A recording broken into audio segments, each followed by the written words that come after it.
Sometimes the world presents us with a story so strange, so perfectly bizarre, that it feels like it must have a supernatural explanation. A voice from beyond the grave, a town-wide curse, a ghost reaching through a wall.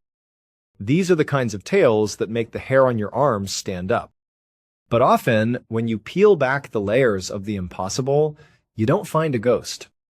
You find something far more terrifying. A human being.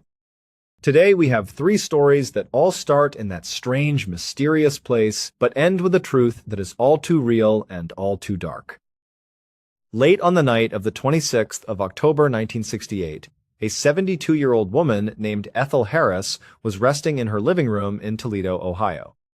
The house was quiet, and she was just enjoying the peace before heading to bed. Suddenly, the silence was broken by the sharp ring of the telephone. The first thing Ethel did was glance at the clock on the mantelpiece. The hands pointed to 10:30. That was unusual. Very few people, if any, ever called her this late at night. A knot of worry tightened in her stomach. A call at this hour usually meant bad news. She slowly got to her feet, walked over to the phone, and picked up the receiver. She said, "Hello?"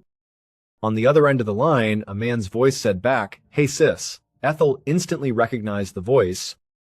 It wasn't one of her brothers, despite the familiar greeting. It was someone who was practically family, her husband Don's very best friend, a 59-year-old man named Lee Epps.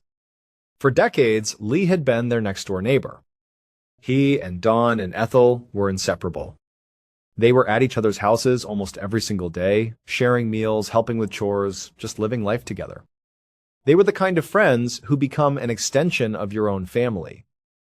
A few years back, Lee had moved to a different town, so they didn't see each other quite as often, but the bond was still just as strong. They still got together whenever they could, and Lee made a point to call regularly just to check in and see how they were doing.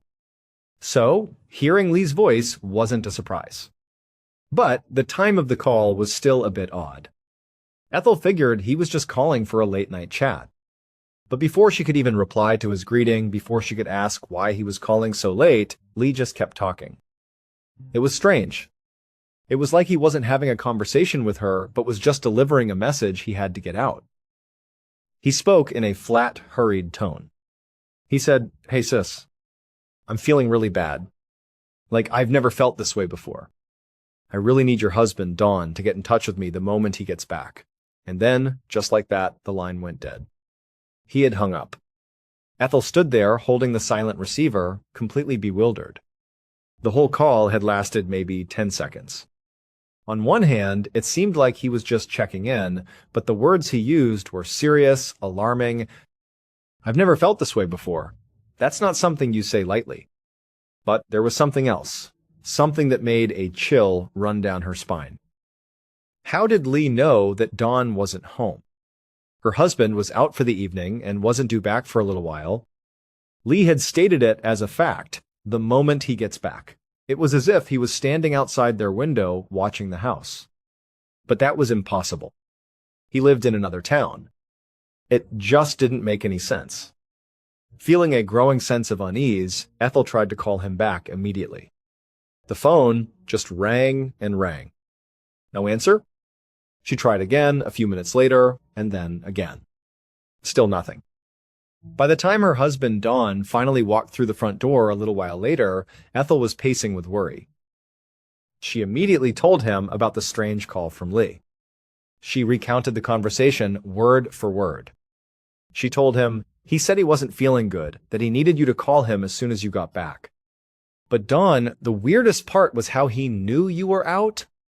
Dawn was just as confused as she was. He said, "All right, that's weird." He took the phone from Ethel and dialed Lee's number himself. Again, it just rang unanswered. Now, Dawn was getting seriously concerned. He turned to Ethel and said, "Go over it again." What was his tone like? Did he sound like he was in pain? Was he scared? What exactly did he say? Ethel tried her best to describe it. She said, "I don't know, he just sounded distant. He just stated that he didn't feel good and had never felt this way before. And he was very specific that you needed to call him when you came back." I just don't understand it. They both stood there in the quiet house, a shared feeling of dread hanging in the air. They knew Lee well enough to know he wasn't one for drama.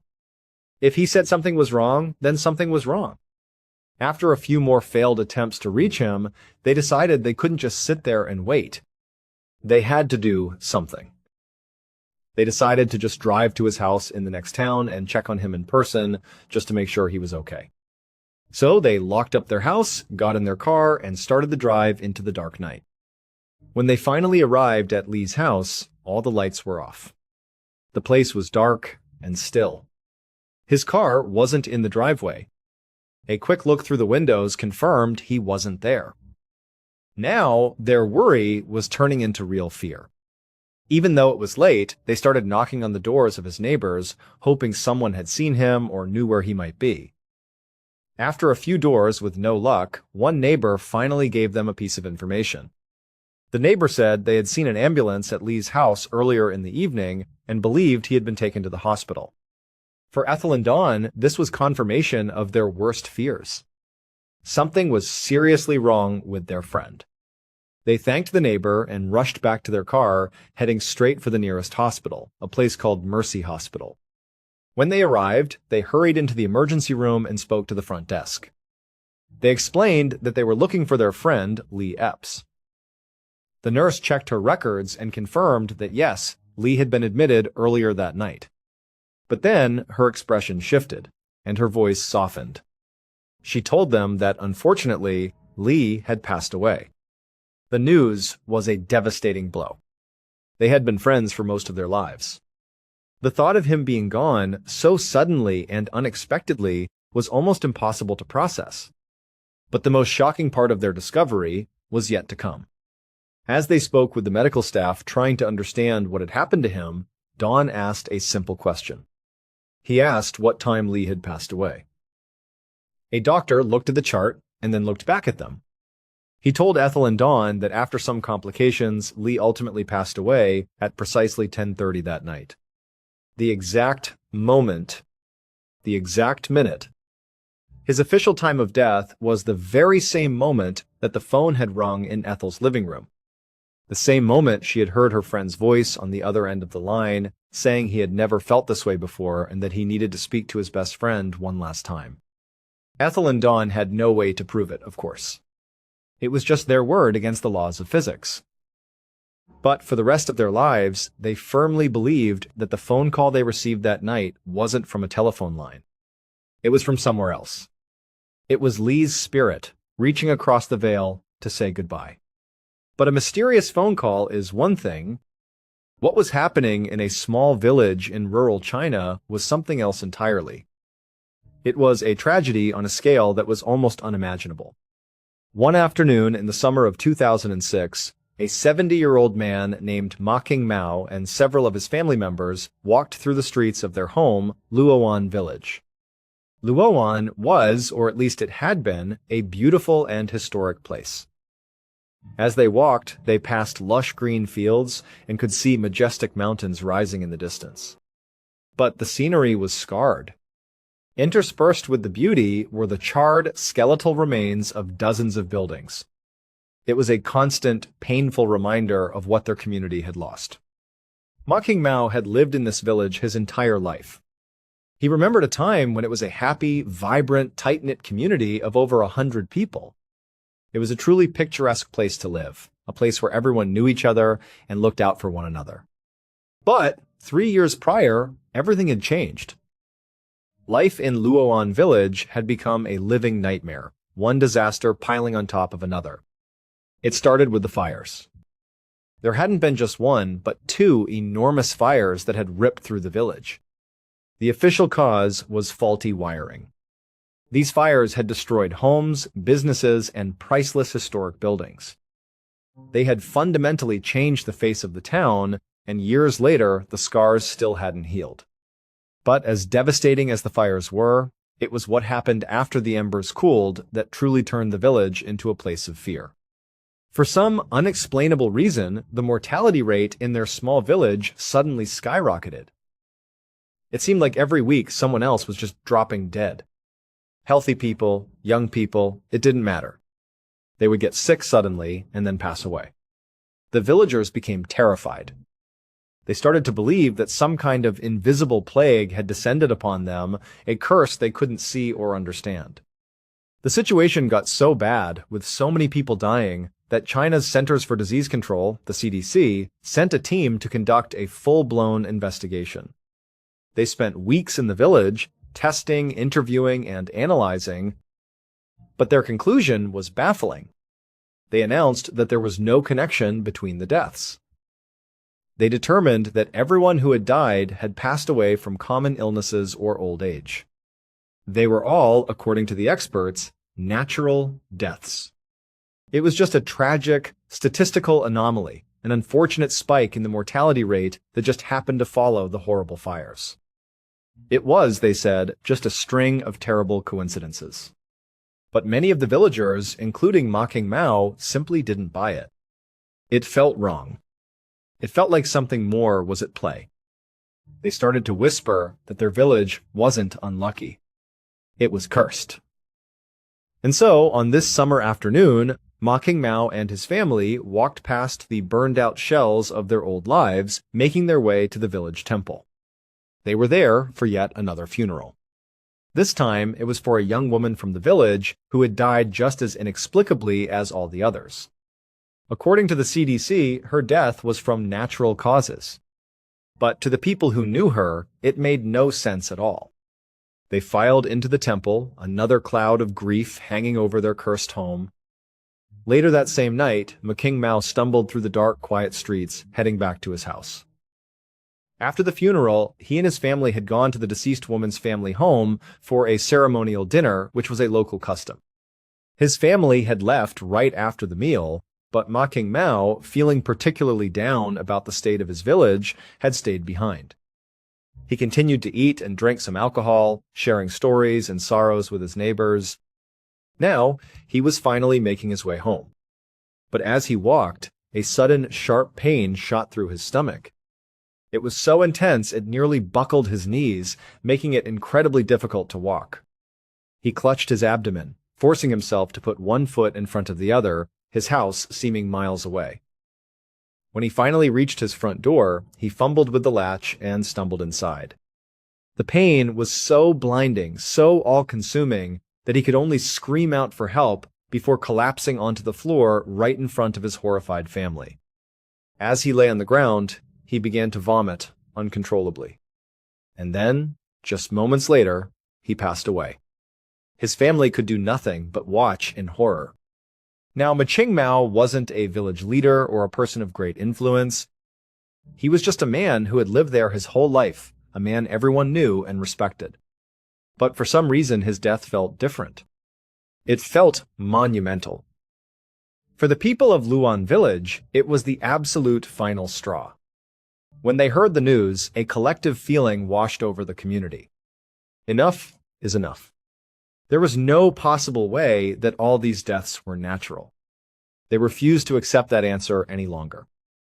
The village director, who was essentially the town's mayor, got on the phone with the provincial health department.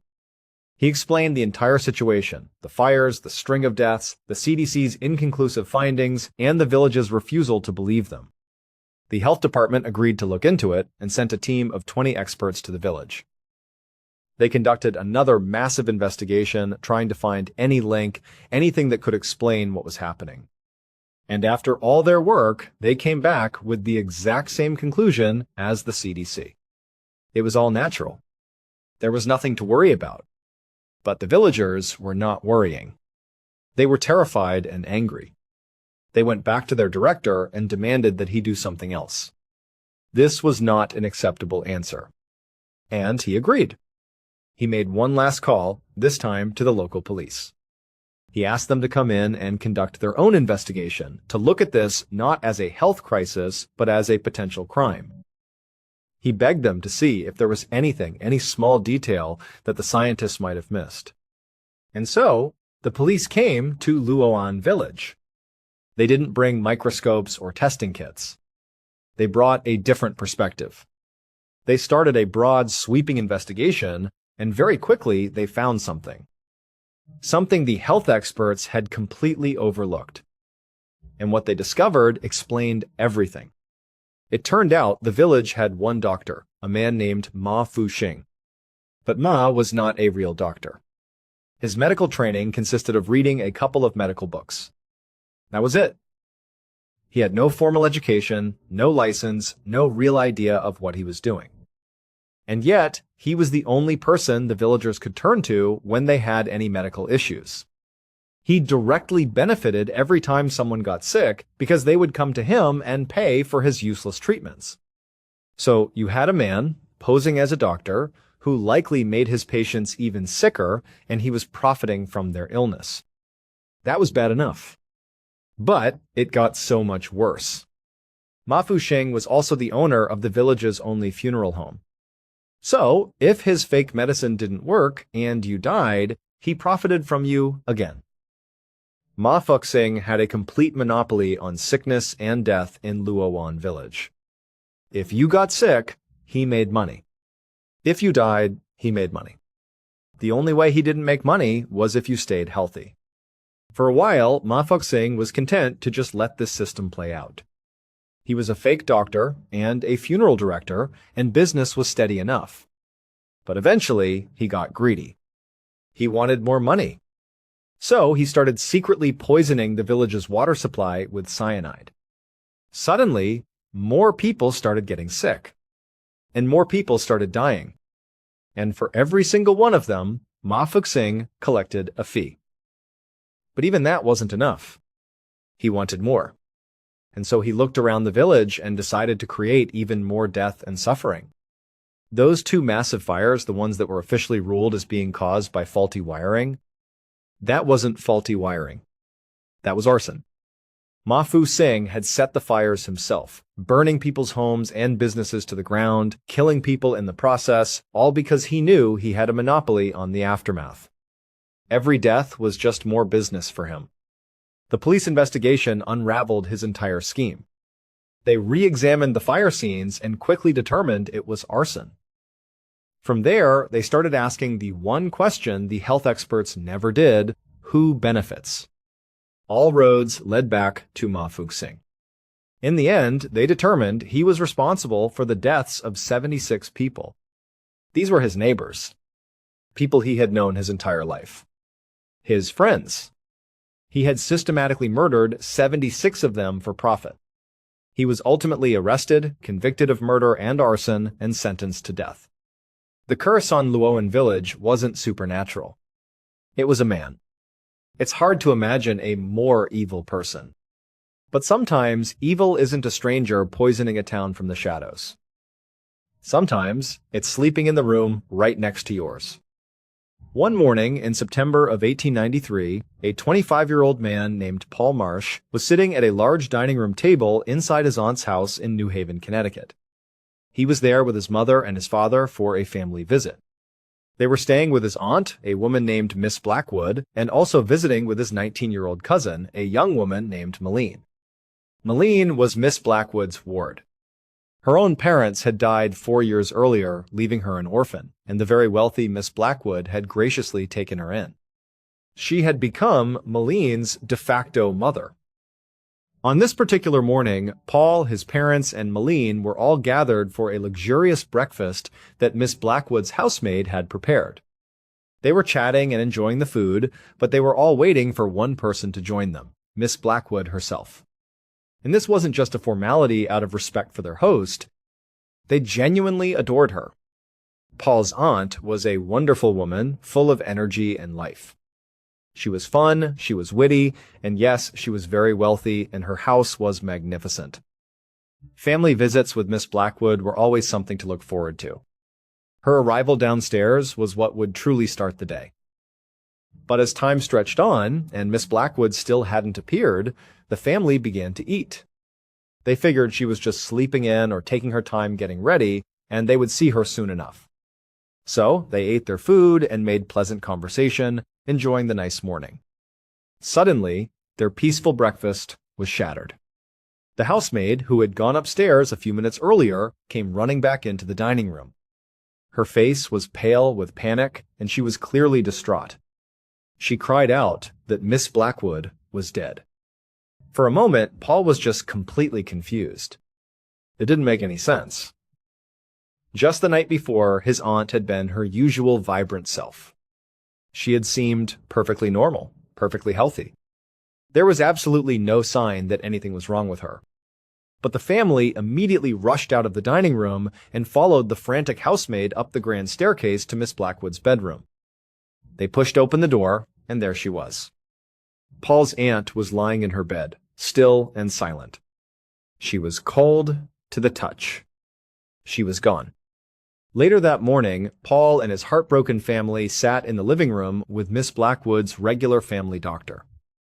He had just come from examining her body upstairs. He sat down with them and explained that while there were no clear signs of illness or injury, Miss Blackwood was 70 years old and had been diagnosed with heart disease a few years prior. In his professional opinion, her heart had simply given out in her sleep. It was a peaceful end. For the most part, the family reacted with a mixture of profound sadness and reluctant acceptance. It was tragic, but it made sense. Paul felt the same way, logically. It was awful, he couldn't believe she was gone, but the doctor's explanation seemed plausible. And yet, underneath the logic, there was a strange, nagging feeling that he couldn't shake. Something felt off. He couldn't put his finger on it, he couldn't articulate why, but he had an immediate gut-wrenching sense that this was not the whole story. He felt that something else had happened to his aunt. But Paul didn't say anything. He kept his suspicions to himself. It felt inappropriate to start suggesting conspiracy theories just hours after his aunt had died, especially when there was a perfectly logical explanation right in front of them. So, he stayed quiet, but the feeling didn't go away. It just sat there in the pit of his stomach. After the doctor left, Paul and his family decided that they would all stay at Miss Blackwood's house for the time being. There was so much to do. They had a funeral to plan, and they had to begin the complicated process of dealing with her will and her large estate. Since they had already planned to be there for a visit anyway, they decided to stay and help manage everything during this difficult transition. 5 weeks passed. Paul and his family were still living in Miss Blackwood's house. Sorting out her estate was proving to be a massive and complicated task, and it was taking much longer than anyone had anticipated. By this point, Paul's role in the legal and financial matters was minimal. He was mostly just there to provide emotional support for his parents as they navigated the complex paperwork. But secretly, Paul had taken on a mission of his own. He still hadn't told anyone about his persistent feeling that his aunt had been killed. He knew how crazy it sounded, especially since he had absolutely no evidence to support it other than that powerful gut feeling. But he hadn't been able to let it go. He had started his own quiet, secret investigation. His investigation had led him to a strange decision. He had started sleeping in his late aunt's bedroom. He had developed a belief that if he slept in her bed, in her room, then maybe her ghost would visit him. Maybe she would give him a sign, a clue, some kind of message that would tell him what really happened to her. For weeks, he had slept there every night, waiting. But he had seen nothing. No ghosts, no signs. Still, he wasn't ready to give up. On this particular night, 5 weeks to the day after his aunt's death, Paul was lying in her bed, getting ready to fall asleep. As he lay there in the darkness, he heard a strange sound coming from the side of the room. It was a faint, scraping noise, almost like scratching. The room was very dark, with only a little bit of moonlight filtering through the window. He opened his eyes and rolled over, peering into the shadows in the direction of the sound. At first, he couldn't see anything. But, as his eyes slowly adjusted to the dim light, he saw something that made his breath catch in his throat. It was a hand. A disembodied hand connected to an arm was reaching out from the wall, stretching into the room in his direction.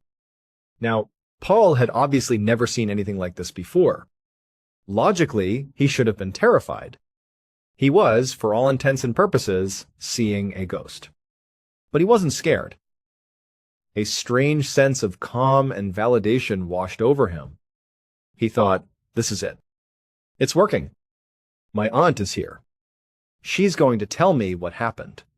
This was the sign he had been waiting for. With absolutely no fear, Paul got out of the bed. He walked silently across the room towards the disembodied arm that was protruding from the wall. And then he reached out and grabbed it. The moment his hand closed around the arm, a blood-curdling scream echoed through the house. It wasn't a ghostly wail, it was the very real shriek of a terrified person. The sound woke everyone up. Paul's father came running down the hall and burst into the bedroom. The sight that greeted him was baffling. He saw his son, Paul, standing in the middle of the room, holding onto an arm that was sticking out of a hole in the wall. It turned out there really was an arm reaching through the wall, but it wasn't a ghost. It belonged to a person who had everything to do with Miss Blackwood's death, because she did not die of heart disease. She was murdered. The person sleeping in the room next door had drilled a hole through the wall, a hole just big enough for an arm to pass through. And late at night, while Miss Blackwood was asleep, that person had reached through the hole and poured poison into the glass of water she always kept by her bedside. She had died in her sleep from the poison, and it had been mistaken for a heart attack. The killer was aware that Paul was suspicious. Even though Paul had kept his thoughts to himself, his actions, especially his insistence on sleeping in Miss Blackwood's room, had made the killer very nervous. It seemed like Paul was getting close to the truth. And so, the killer decided to get rid of him the same way they had gotten rid of his aunt. They waited for Paul to be asleep, saw the glass of water next to his bed, and reached through the hole to pour poison into it. But they hadn't counted on Paul being awake, waiting for a ghost.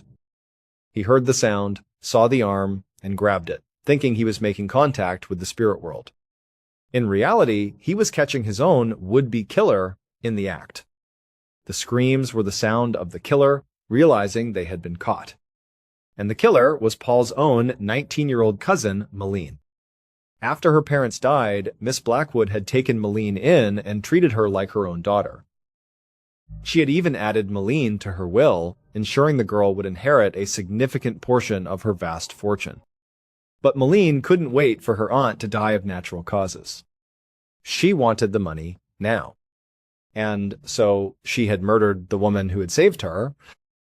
Caught red-handed, Malene quickly confessed everything to Paul and his parents.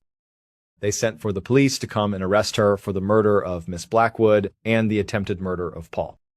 But before the police could arrive, Malene suddenly began bleeding from her mouth. She collapsed onto the floor and died just minutes later. While it was never officially confirmed, it's widely believed that she used the very same poison she had used on her aunt to take her own life, choosing to die rather than face justice for her crimes. Every story tonight started with something that seemed supernatural. But in the end, the real horror wasn't a curse or a ghost.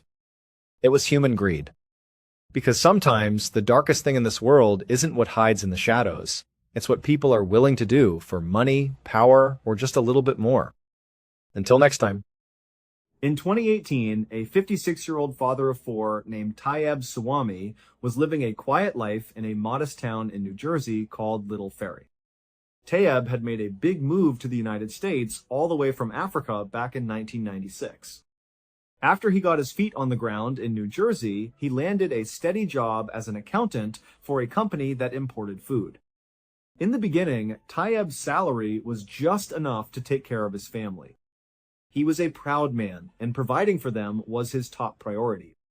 But as his family grew, with 4 kids to feed and clothe, that one salary just wasn't stretching far enough anymore. Money became a constant, nagging problem, a quiet stress that sat at the dinner table with them every night. And so, eventually, Tayyab's wife had to get a full-time job too. You would think that with 2 adults working full-time, things would get easier. But even then, they had to watch every single penny. They lived on a very strict budget, planning out their grocery lists and bills just to make sure they could get through each month. That year, in 2018, a new and very big expense came up. One of Tayyab's daughters was getting ready to go to college. It was a proud moment for the family, a symbol of the American dream they were chasing. But it was also terrifyingly expensive. To cover just the initial payments for his daughter's college bills, Tayeb had to make the difficult decision to refinance his mortgage. He was putting his own home on the line for his child's future. But despite all these financial struggles, Tayeb had a spirit that just wouldn't be broken. He didn't let the stress get to him. He was what you'd call an eternal optimist. He had this fundamental belief that in the end, everything was going to work itself out. He trusted that if you worked hard and did the right thing, life had a way of sorting itself out. On May 1st of that year, it was a pretty normal Tuesday. Tayeb was on his way home from a long day at the office. As he was driving, his phone rang. It was his wife. She asked him if he could do her a quick favor and swing by the grocery store. They were out of orange juice, so Tayeb, being a good husband, agreed. He stopped at the ShopRite grocery store in Hackensack, New Jersey. It was only a couple of miles north of their town, Little Ferry, so it was on his way. He pulled into the parking lot, found a spot, and went inside. The automatic doors slid open, and he was hit with that familiar grocery store smell. He made his way to the juice aisle. He stood there for a minute, just scanning the different brands of orange juice.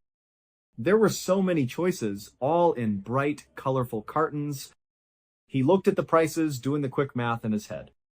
He wanted to get a good one, but he also knew his wife would check the receipt.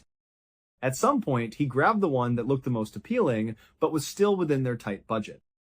The price tag said $5. He took the juice, walked up to the front of the store, and waited in line. He paid for it, got his change and his receipt, and then went back outside. He hopped in his car and started the last little leg of his journey home. A few minutes later, he pulled into his driveway. He got out of the car, walked into the house, and went right into the kitchen where his wife was preparing dinner. He proudly set the carton of orange juice down on the kitchen table, expecting maybe a little thank you or a smile. But his wife turned around, and her eyes went straight to the orange juice. She looked at the brand he had purchased, and her expression changed. She immediately asked, "How much did you pay for that?" Tayeb told her, $5, and she just shook her head. "You gotta take it back," she said. "I know for a fact that exact brand is on sale for $2.50 at the grocery store right down the road from us. Go return this one." Tayeb was totally annoyed. He had just gotten home from work. He was tired. He thought he was doing a good deed, and now he was basically being told he'd messed up and had to run another errand. But he looked at his wife, and he decided it just wasn't worth the fight. He knew she was right about saving the money. So, without another word, he walked over, grabbed the $5 orange juice, and went back outside. He got back in his car, started it up, and took off. A few minutes later, he arrived back at the same Hackensack ShopRite. He walked inside, but this time he went straight to the customer service desk. There was a teenager working behind the counter, looking a little bored. Tayeb walked up, put the juice on the counter along with his receipt, and asked for a refund. The teenager took them and started processing the return. And so, while Tayeb was just standing there waiting, his eyes wandered. He looked past the cashier, at the wall behind the counter. And that's when he saw a sign that totally piqued his interest. He found himself just staring at it, reading the words. Finally, the teenage cashier finished the transaction. He reached out across the counter with a crisp $5 bill. It was Tayeb's refund. Tayeb reached out and took the $5, but then he paused. His hand just kind of hovered there for a second. He was still looking up at that sign on the wall, and you could see the wheels turning in his head. He was thinking about what he should do. He absolutely knew, that if he did what the sign was suggesting, he was going to get in big trouble with his wife. This was the exact opposite of what she had sent him out to do. She sent him out to save $2.50, not spend $5 on a whim. But Tayeb just couldn't help himself. That optimism, that little voice in his head that said, "What if?" it was just too strong. He took the $5 bill, and then he did something unexpected. He handed it right back to the cashier. and he told the cashier exactly what he wanted him to do with it. A couple of minutes later, Tayeb left the ShopRite for the second time that night. He had no orange juice. He had no $5. But he did have 2 small slips of paper tucked away in his back pocket. He got in his car and drove to the other grocery store, the one right down the road from their house. He went inside, found the on-sale orange juice for $2.50, paid for it, and then finally headed home for good. He walked back into his kitchen and set the correct, cheaper juice on the counter. He looked at his wife and said, "Yep, I got the right one." $2.50. And the whole time he was just hoping. He was hoping she hadn't checked their bank account and hadn't discovered what he had really been doing while he was out. Because technically, he had now spent $7.50 on this whole orange juice adventure. But apparently, his wife hadn't checked the account yet. She just thanked him for being willing to go back out and get the better deal.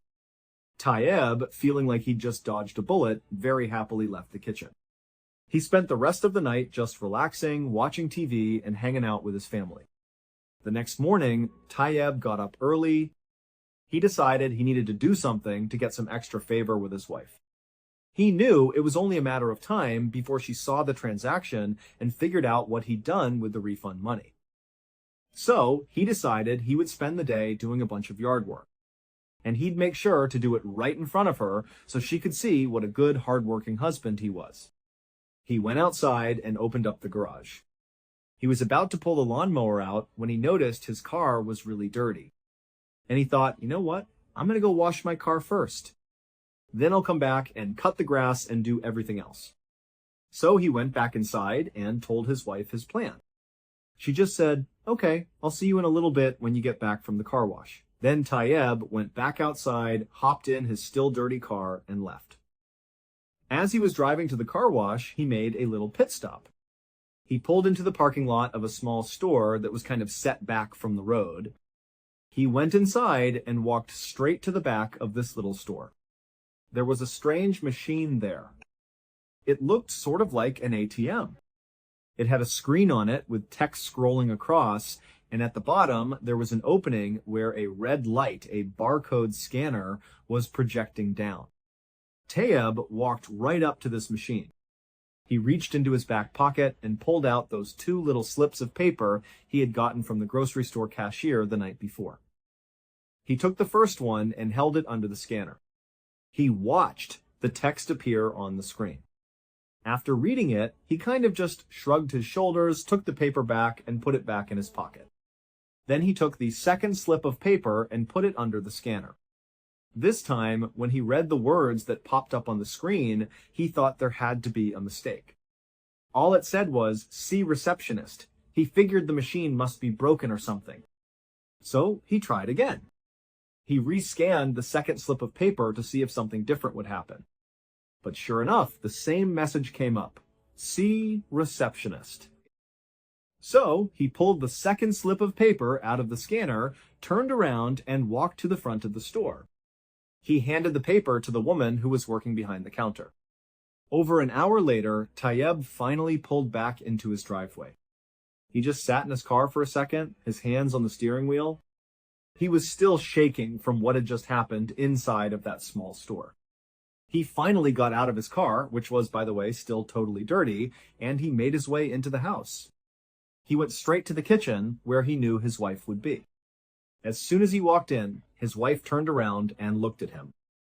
She said, "Where were you?" "The car wash is like 5 minutes away." "Why were you gone for almost 2 hours?" But Tayeb had no expression on his face. He just looked at his wife and said, "Give me $100. His wife's face scrunched up in confusion. "No," she said. "Where's your money?" And that's when Tayeb smiled. He turned around, reached into his back pocket, and he pulled out that second slip of paper. He handed it to his wife and said, "Here's my money." It turns out, after getting that $5 refund at the ShopRite, the sign Tayeb had noticed on the wall was an advertisement for the Moneyball Jackpot Lottery. And in that moment of optimism and impulse, he had decided to use the $5 refund to buy 2 lottery tickets. The next day, that store he went to that was set back off the road was a 7-Eleven. And the machine he was using was a lottery ticket scanner, a machine that tells you if your tickets are winners. The first ticket he scanned was a dud. It didn't win anything. But the second ticket, when he scanned it, the machine couldn't process the amount of money he had just won. It was too big. That's why it told him to see the receptionist. So he brought that second ticket up to the counter and handed it to the woman. After she scanned it and saw the amount of money he had won, all she could do was just keep repeating, "Oh my God, oh my God, oh my God." When Tayeb asked her what was going on, what she was looking at, she just looked at him with wide eyes and said one word: big. When he got home, Tayeb handed that slip to his wife. And on it was the amount of money that he had won. He was the jackpot winner. He had won $315 million. Tayeb would later say that he and his wife and his kids all just laughed and cried and celebrated right there in their kitchen all night long. Within just a couple of days, Tayeb had left his job. He retired. And he had paid off every single one of his family's debts. At his press conference for the New Jersey lottery, when a reporter asked him how it all started, he was quoted as saying, with a huge grin, "I love orange juice now." In 2012, someone went on the website Reddit and asked a simple question. They asked people to share their personal glitch in the Matrix stories. Now, a glitch in the Matrix story is any story where something totally unusual happens that just doesn't seem to have a logical explanation. These are supposed to be true stories, or at least they're presented as first-hand accounts from people's real lives. They're very popular on Reddit, and this particular request for stories got very, very popular. It went totally viral. And so, there were thousands and thousands of stories commented down below. Lots of people shared their own little glitch in the Matrix story. The top comments, the stories that got the most attention, were really interesting. But there was one response, one story that was by far the best, but it got almost no attention at all. It was buried at the very bottom of over 14,000 comments. This story was written by a person who just went by the username SarahAx11, and it should have gone completely viral. It should have been the top comment by a mile. But for whatever reason, it just wasn't. And so now, years later, not many people really know about it. Now, we don't know for sure if SarahAx11's story is 100% true. It is, after all, just an unverified first-hand account on the internet. But what we do know is that this was the very first story that this user, SarahAx11, had ever posted to Reddit about glitches in the Matrix. The majority of her activity on the site consisted of liking cute pictures of cats and dogs. So this user was clearly not on Reddit trying to get famous or get attention. Also, when she posted her story in this thread, there were already thousands and thousands of comments that had been posted before hers. If she was trying to get recognized, she chose the absolute worst way to do it. If you want to get noticed in a comment section, you typically have to be one of the very first people to comment. She was posting long after the conversation had peaked. So, it seems like the story that SarahAx11 posted has a very good chance of being true. And even if it isn't, it's one of the most incredible stories you'll ever come across, and it is guaranteed to give you goosebumps. It all started in 2006. A 20-year-old woman named Sarah started having some very strange dreams. The dreams were all about a woman named Aurora. She had a very striking face, with sharp features and long flowing black hair. Her dreams were always different. Sometimes Sarah would be in a big crowd of people, like at a concert or a festival. Other times she was at her office sitting at her desk. And sometimes she was just alone in an empty room. But in every single one of these dreams, the woman named Aurora would always show up. Sometimes she would interact with Aurora. They would have a conversation, they would speak to each other, but Sarah could never, ever remember what they actually talked about. Other times, Aurora would just be there in the background. She'd be standing in the crowd or across the room, just watching Sarah.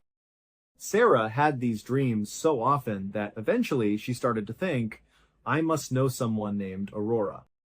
I must have met this person somewhere, and now she's just manifesting in my brain at night when I'm sleeping. So she started to investigate.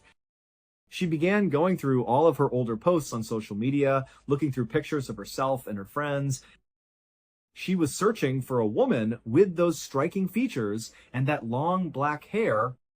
She was looking for this Aurora person from her dreams.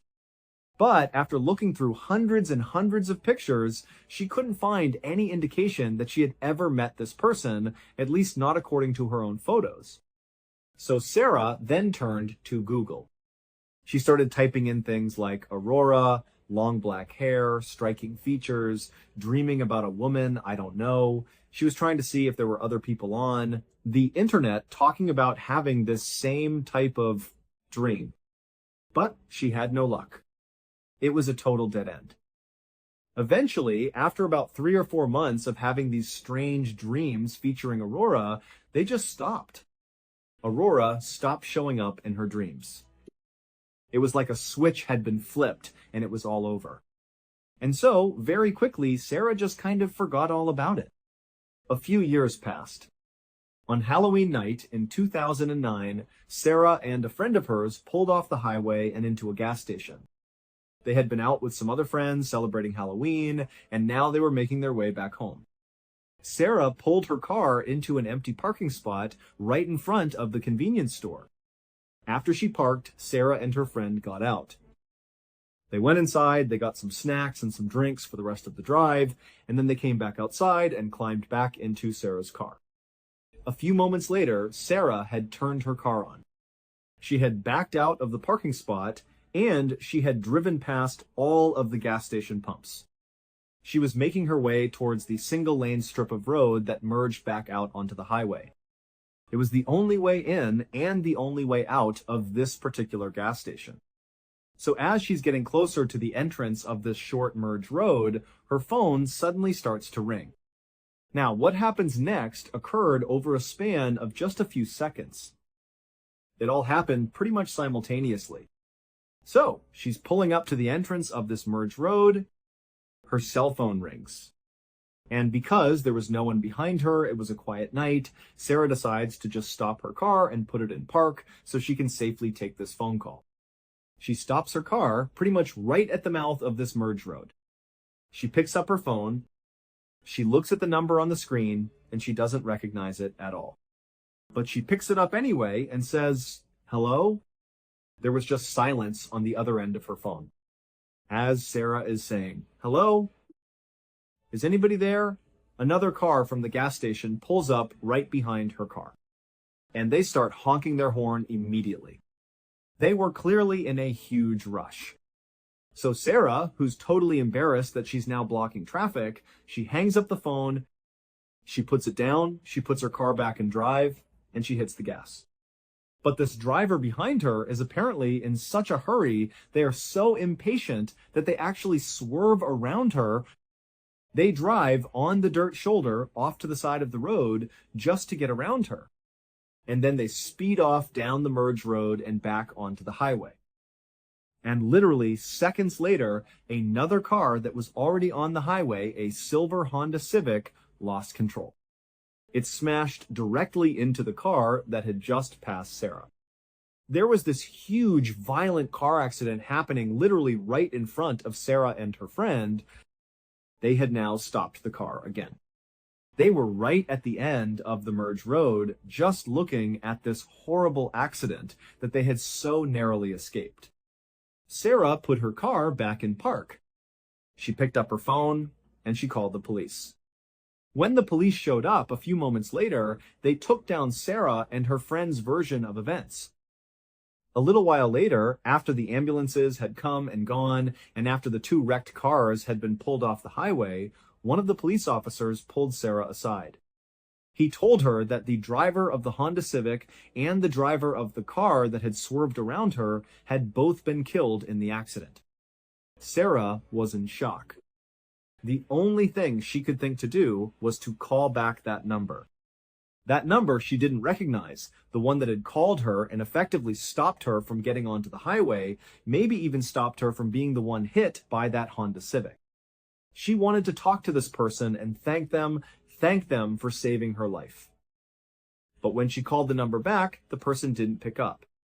Instead, it went to voicemail. And a recorded voice said, "Hi, you've reached Aurora.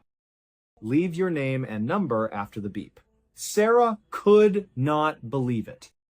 She said she had never felt goosebumps like that in her entire life. The next day, Sarah tried calling the number again.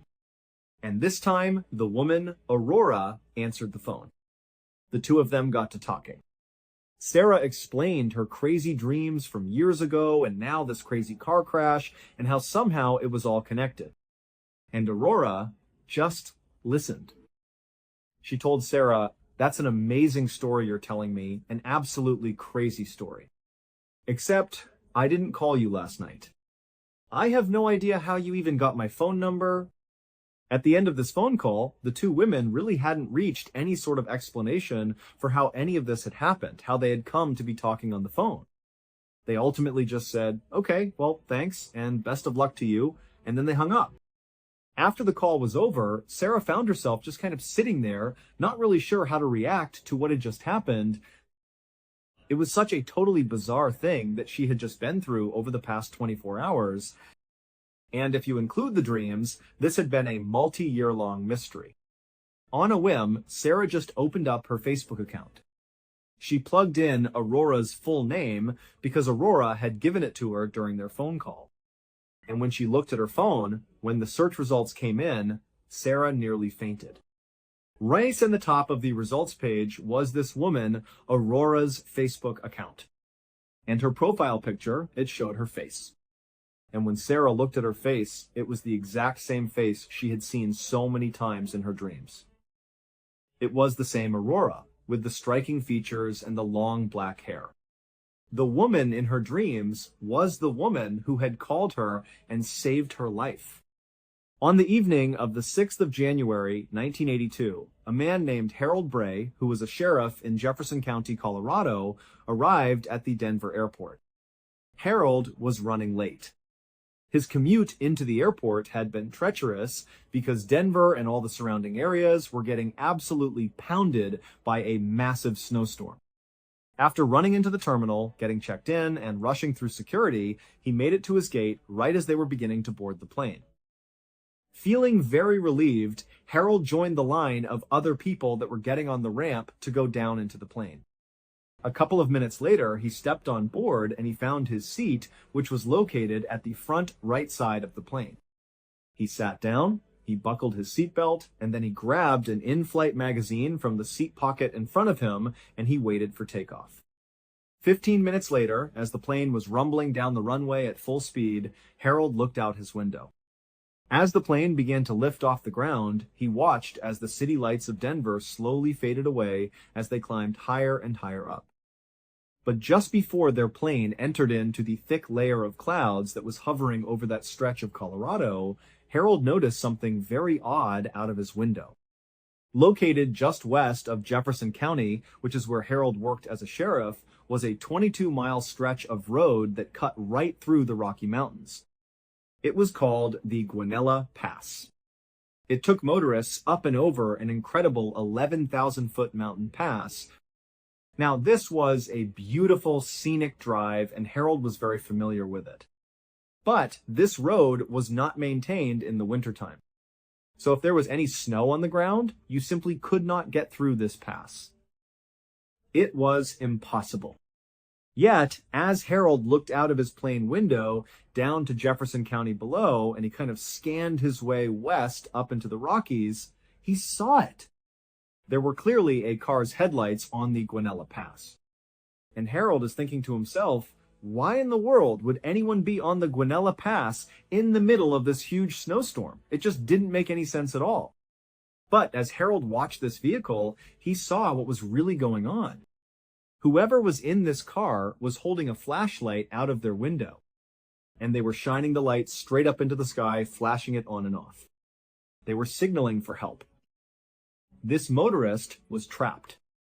Harold knew, with a sinking feeling, that the likelihood of another plane happening to fly over this exact area and looking down and seeing those lights and recognizing them for what they were, an emergency, were slim to none.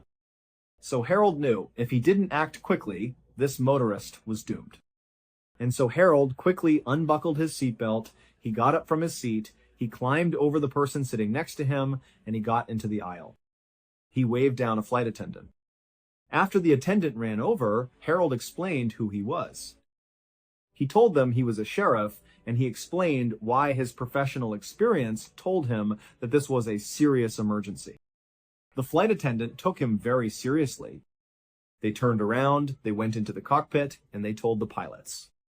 The pilots then used their radios to call down to the authorities on the ground. And just a couple of minutes later, the fire department was dispatched to Guanella Pass. 15 minutes later, the fire chief, a man named Dave Montoya, who was driving in a four-wheel drive SUV, arrived at the start of this 22-mile stretch of mountain pass.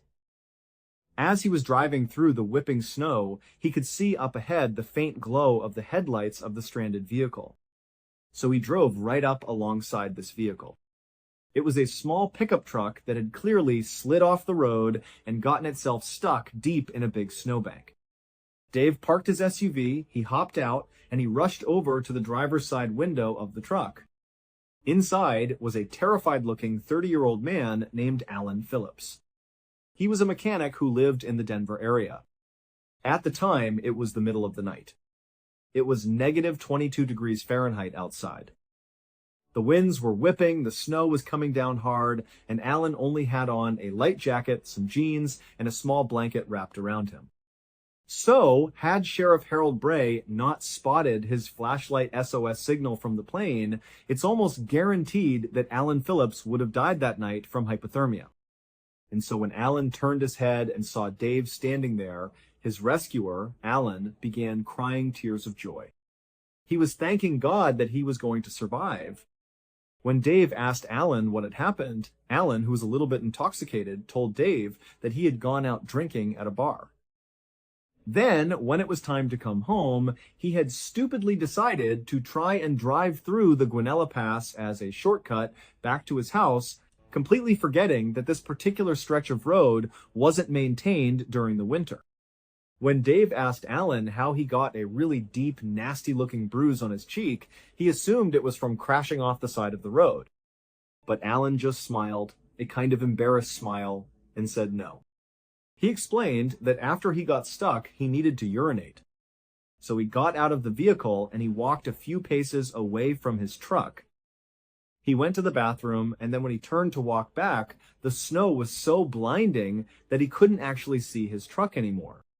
He panicked and he started to run to go find it again because he didn't want to be trapped out in the blizzard. He said he ran right into the truck face first. His cheek hit the side of the door. Dave just smiled and shook his head and said, "Alan, you are one lucky man." Over the next few days, local newspapers in Colorado and even some national newspapers ran headlines about the miracle at Guanella Pass. However, as it would turn out, that headline would not age well. 38 years later, in the year 2020, it was discovered that Alan Phillips had lied to Dave Montoya about why he was on Guanella Pass that night. The truth was, earlier in the evening that Alan would eventually get stuck, he had murdered 2 hitchhikers near Breckenridge, Colorado, which is roughly 50 miles away from Guanella Pass. Both of these murders had gone cold for decades. But in late 2020, new DNA evidence connected Alan Phillips to both cases. Several hours before Alan got rescued, he had picked up a 22-year-old woman named Annette Schnee who was hitchhiking. After she got into his truck, it's believed he held her at gunpoint. He then put zip-tie handcuffs on her wrists. We don't know for sure what happened next, but at some point that night, Annette was taken out of the vehicle, led into the woods, and she was shot in the back. She was left face down in a freezing stream. A couple of hours after he killed Annette, Allen picked up another hitchhiker, a 29-year-old woman named Barbara Oberholzer. When she got into his truck, it's believed he did the same thing. He held her at gunpoint, and he put her in zip-tie handcuffs. However, Barbara was able to break out of her restraints. It's believed she fought back. She struck Allen hard in the cheek, which is how he really got that deep bruise. And then she leapt out of his car and started running for her life. But Allen got out, he chased her down, and he shot her in the chest, killing her. Then he dumped her body off the side of a cliff down into a snowbank below. So the only reason Allen Phillips got stuck on Guanella Pass is because he was attempting to flee the area where he had just committed these two brutal murders. He likely just didn't understand how dangerous the pass really was in the winter. And so, shortly after turning onto it, his truck slid off the road and he got stuck. In February of 2021, Allen Phillips, who was now 70 years old and still living in the Denver area, was finally arrested for these two murders. The man, who had been called a miracle survivor for decades, was now facing charges as a killer who had lived a free life for almost 40 years. He is currently awaiting trial. And assuming he did it, that Allen did kill these two women, we still don't know what his motivations were. It's not clear. He hasn't said. And we also don't know if there are potentially other victims out there. Thank you so much for watching. Let me know what you thought of today's episode in the comments. And remember, we have a whole playlist of true crime episodes ready for you to binge right now. Until next time, see ya. Think about the physical spaces you occupy throughout your everyday life. We move through our world with a deep sense of comfort and routine, never expecting that the ground we walk on, the homes we live in, or the natural places we visit could suddenly turn against us. We trust our surroundings. We believe that if we are familiar with a path, a room, or a landscape, we are safe. But the reality is that danger can hide in the most mundane places, waiting for a single misstep or a brief moment of distraction. Today, we are going to look at 3 incredible and tragic stories of people who stepped into places they were never supposed to be, leading to unexpected and devastating outcomes. Our first story takes us to a small, quiet village in central India, surrounded by dusty fields and narrow dirt roads. It was late on the night of Friday, the 18th of September 2015. A 45-year-old man named Barman was walking down a road. He was not walking in a straight line. In fact, he was stumbling. Later was extremely drunk. Earlier that evening, Later and his wife had gone to a local festival, a fair in their area. They had spent hours walking around, enjoying the music, the colorful stalls, the food, and especially the drinks. They had a lot to drink. Later was known in the village as a friendly, hard-working man, but he was also someone who loved to drink, and sometimes he did not know when to stop. As the night went on, his wife started to feel tired. She decided she wanted to go visit her parents who lived in a neighboring village. She suggested they head out together, but Later was not ready to go home. He was in a great mood, and he wanted to keep the fun rolling. So, his wife decided to leave for her parents' house, thinking Later would head home shortly after. Later, however, stayed behind. He walked over to a local liquor store and bought even more alcohol. He sat there and drank until he was heavily intoxicated. By the time he finally decided to walk home, it was late at night, and he could barely keep his balance. He began the long, slow stumble back to his house. But the problem was, this village did not have streetlights. When the sun went down, the streets became completely black. Later could only see maybe a foot or two in front of him. But Later had lived in this village for his entire life. He had walked this exact road hundreds of times in the dark, so he felt confident he could find his way back. He staggered along, guided mostly by muscle memory and the faint silhouette of trees against the night sky. He was focusing hard on his balance, his head spinning from all the alcohol he had consumed. He did not even notice how cold the night air was becoming. As he walked, he started to notice some unusual things. He could hear people talking in the distance. He heard the deep rumbling of engines and saw faint lights flickering through the darkness. It seemed like there was a lot of activity on the road, which was strange for that time of night. But because he was so drunk, Later did not think to stop and investigate. He assumed it was just people hanging out or some cars driving by. He kept pushing forward, trying to keep his footing on the uneven dirt road. And then, suddenly, everything changed. Later took a step forward, expecting his foot to hit the solid ground. But there was nothing there. He stepped directly into empty air. Before he could react, he fell face first into a deep, dark hole. The impact was violent. He hit the bottom hard, his head smashing against the ground, and he was instantly knocked unconscious. Later lay there, silent and hidden in the shadows of the deep pit. Fast forward to the next morning. It was a bright, sunny Saturday. A group of local villagers were walking down the very same road that Later had taken the night before. As they walked, they were enjoying the morning air when they noticed something strange sitting right in the middle of the road. From a distance, they could not make out what it was. It looked like a dark, irregular shape protruding from the ground. They walked closer to investigate, and as they got within a few feet, they realized what they were looking at. They screamed in terror and ran to find the police. What they saw was a human hand sticking straight up out of the asphalt. It turns out the road Later was walking on was notorious for having massive, dangerous potholes. For months, the villagers had complained about them. Finally, the local government had sent a construction crew to repair the road. Because it was a main road, the crew decided to work late at night when there was very little traffic. This was the noise and the lights that Later had heard and seen while he was walking home. As Later stumbled along in his drunken state, he had walked right into one of these deep, open potholes that the crew had prepared for filling. When he fell, he was knocked cold at the bottom of the pit. Because the construction site was dark, chaotic, and filled with heavy machinery, none of the workers noticed that a man had fallen into the hole. A short time later, the crew reached that exact pothole. They did not look inside. Instead, they poured a massive load of boiling molten tar directly into the hole, completely burying Later underneath it. Then they drove a heavy road roller over the spot to flatten it out and seal the road. Investigators believe that at some point, the heat of the tar or the pressure of the roller may have briefly woken Later up. In his final agonizing moments, he tried to claw his way out of the suffocating hot liquid. He managed to push his hand up through the tar, reaching toward the sky, but he could not pull the rest of his body out. He died, trapped beneath the fresh asphalt.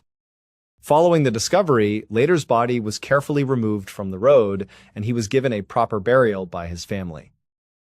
The police launched an investigation into the construction company, and 2 of the workers who were on duty that night were arrested and charged with culpable homicide.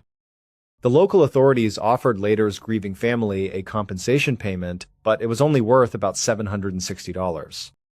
It was a tragic, senseless end to a man who was just trying to walk home on a dark night.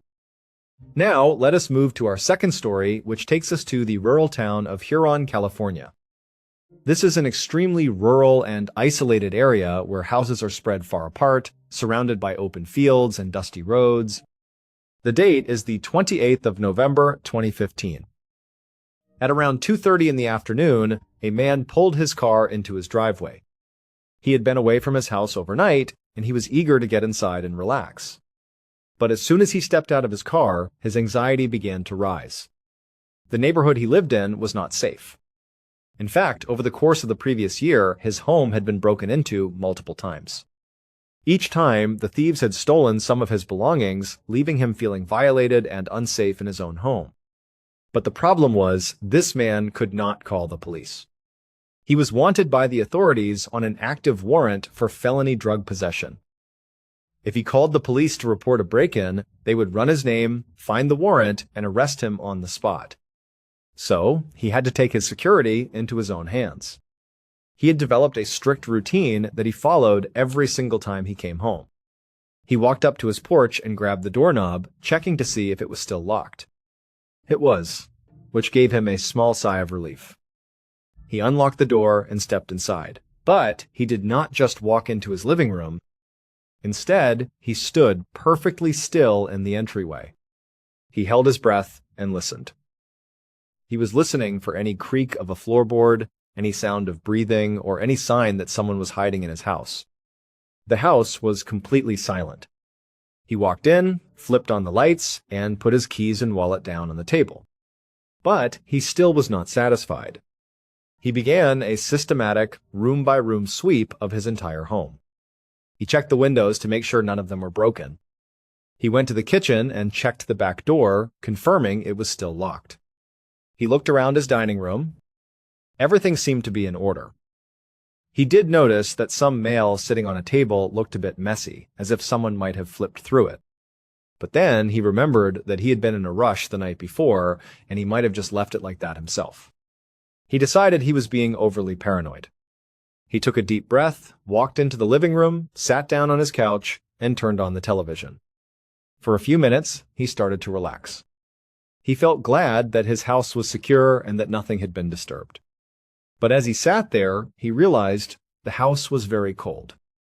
He started to shiver. He got up from the couch, walked over to his thermostat, and turned on his heating system. Then he sat back down, waiting for the house to warm up. Only a minute later, a terrifying, high-pitched scream ripped through the silence of the house. The homeowner was absolutely terrified. He had no idea where the sound was coming from. It sounded like it was coming from inside the walls or perhaps from the fireplace. He ran over to investigate, and the screams grew louder and more desperate. It was a sound of pure, unadulterated agony, and it made his stomach turn. It turns out the man's fears about his home being targeted were entirely correct. The night before, while he was away, a 19-year-old man named Cody Caldwell had decided to burglarize the house. But instead of trying to force open a window or a door, Cody had climbed onto the roof. He had spotted the chimney and decided he could slide down it to gain access to the house. Cody thought this was a brilliant plan, but he had made a fatal mistake. Chimneys are not wide, straight chutes. They often narrow significantly near the bottom. As Cody slid down, he got completely wedged about halfway down the chimney. He could not move up, and he could not move down. His arms were pinned tightly to his sides, and the rough brick walls scraped against his skin. Every time he tried to wriggle free, he only slid deeper and tighter into the narrow brick passage. He was trapped in the pitch-black, suffocating space for hours. When the homeowner returned the next afternoon and performed his security sweep, Cody was still alive and trapped inside the chimney. But Cody had remained completely silent.